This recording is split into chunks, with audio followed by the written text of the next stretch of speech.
မင်းတို့ကောင်တွေကလာလည်းမဟုတ်ငလာလည်းမဟုတ်စေးသားကလည်းမပြည့်ဘူးဗီဒီယိုဒီဇိုင်းတွေကလည်းအချိန်မပြီးဘာဖြစ်နေကြလဲဘာလဲရုံးလိုက်တာအဲ့နေကြတယ်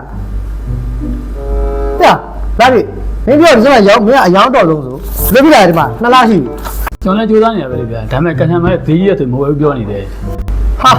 ဈေးကြီးဈေးလျှော်ပေးလိုက်ပေါ့မင်းဘာလို့လောက်အောင်တုံးရဘာလဲကုမ္ပဏီကဒေဝါလီခံသွားမှာဆိုလို့လား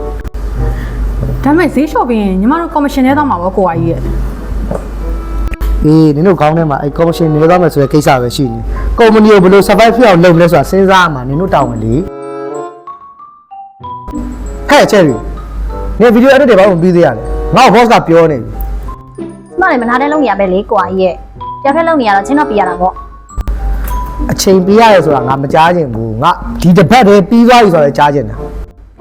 ဗီဒီယိုထဲမှာအမားတွေလည်းပါနေလို့လေကိုအားကြီးရဲ့အဲ့ဒါတွေပြင်နေတော့ချင်းတော့ပြန်ပြရတာပေါ့ဟမ်ဗီဒီယိုမှာအမှားတွေပါအောင်ဘာတွေပါပြောပါဦးဥပမာကိုအားကြီးရဲ့စပင်မနေနဲ့ပါနေတာတို့ပြင်ကိုအားကြီးရဲ့ဘိုက်ကိုချအောင်လုပ်ရတာတို့ဘာလို့ပေါ့ကိုအားကြီးရဲ့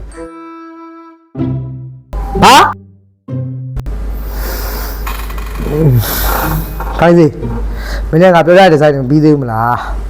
ကျွန်တော်လည်းအချိန်ပြီးတော့လုံးနေရပဲကိုကကြီးရဲ့ဒါပေမဲ့ကိုကကြီးတစ်ခုပြီးတစ်ခုခက်အစ်စ်တွေထက်ထက်ခိုင်းနေတော့ကျွန်တော်ဘယ်လိုအချိန်ပြီးတော့မှလဲဗျ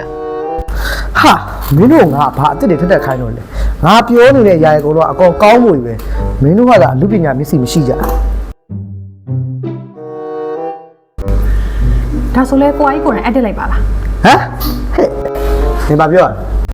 ငါမှအချိန်မရှိဘူးငါဒီကုမ္ပဏီရဲ့ manager ငါလှုပ်ဆက်ညာရှိကျွန်တော်လည်းဆန်းကုန်ကြိုးစားနေပဲကိုအားကြီးရယ်ဒါပေမဲ့စီးပွားရေးရလည်းမကောင်းဘူးလေစီးပွားရေးမကောင်းဘူးဆိုပြီးတော့လက်လျှော့တော့မလို့လားဟမ်စီးပွားရေးကောင်းမှမင်းတို့ကလှုပ်ဖို့တွေးရလားတကယ်လို့စီးပွားရေးကောင်းမှလှုပ်မယ်လို့တွေးထားရဆိုရင်တော့မင်းတို့ဒီရုံးမှာလှုပ်เสียအောင်မလို့တာဒါဆိုဘယ်မှာသွားလို့ရမလဲကိုဟိုင်းဟာမင်းမနေစဉ်းစားပေါ့ဗါလေငါနေ့အကြံမင်းပါလုပ်ပေးနေရမှာပြီးတော့မမဘာပြောရရှိသေးလဲ